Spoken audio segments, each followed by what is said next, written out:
Estou na frente do cemitério municipal da cidade de Ubiretama. Fica a 490 quilômetros de Porto Alegre, da capital do Rio Grande do Sul. Fica localizada na chamada região colonial das Missões, e o seu nome, Ubiretama, tem origem na língua tupi-guarani, e traduzindo fica terra pátria.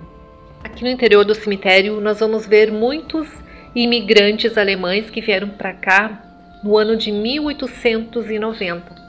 Este túmulo é de um casal de colonizadores. Na verdade, eles chegaram aqui quando crianças.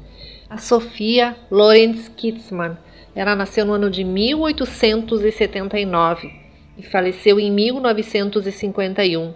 Ela tinha 72 anos.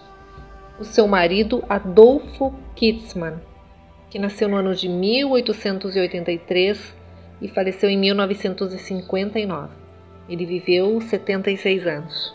Interessante, né, o detalhe. É bem normal nós vermos homens com chapéus de aba bem larga, mulher com um chapéu grande assim, é a primeira vez que eu vejo.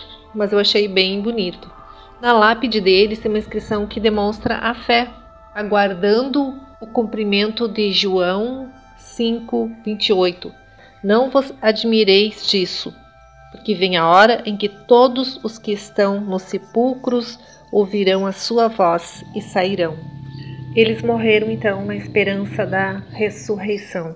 E assim também como a esperança da grande parte dessas outras pessoas, dessas almas que deixaram seus corpos aqui neste cemitério. Toda essa região aqui ela foi colonizada por imigrantes alemães, italianos, poloneses. Mas em sua maioria de alemães. Essa localidade aqui se chamava Povoado Laranjeira. Interessante que eu não vi nenhum pé de laranja por aqui.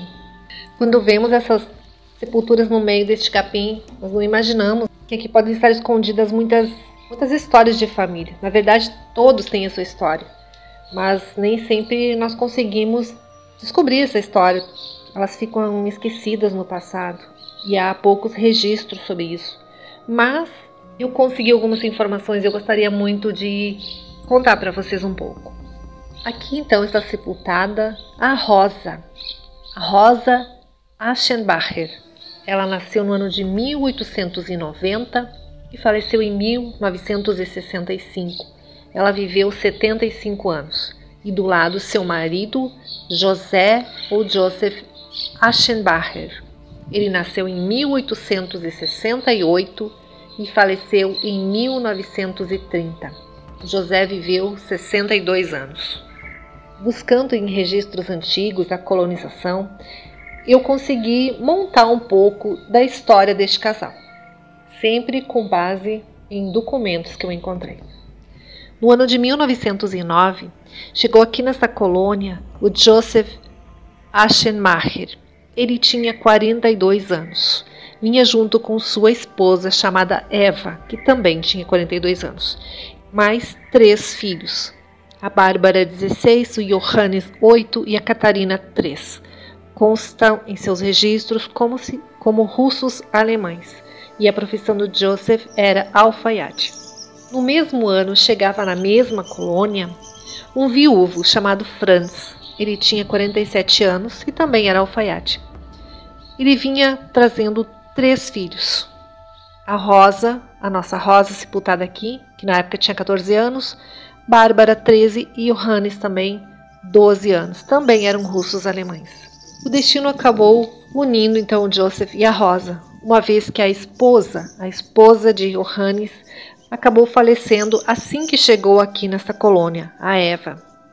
Então, no ano de 1913, já viúvo, Joseph casa com a jovem Rosa. Ele já tinha 46 anos e ela 23 anos. Na certidão de casamento de Joseph e da Rosa, consta um detalhe interessante.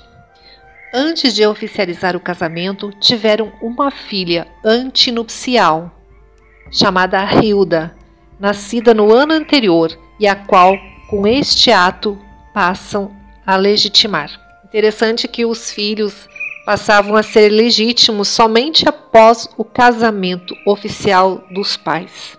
Essa filha, Hilda Aschenmacher, Faleceu em 1981, com 69 anos, na cidade de São Borja, onde era enfermeira. A causa da sua morte consta como insuficiência ventilatória. Constava também como solteira e não há registro de que tenha tido filhos. Eu não consegui informações sobre os filhos do Joseph com a sua primeira esposa, a Eva, mas é bem provável que eles tenham vivido também aqui nesta região. Agradeço a todos que me acompanharam até aqui. Até o próximo vídeo, onde eu vou dar continuidade a este cemitério. Vou mostrar mais alguns túmulos e contar algumas histórias. Um grande abraço a todos.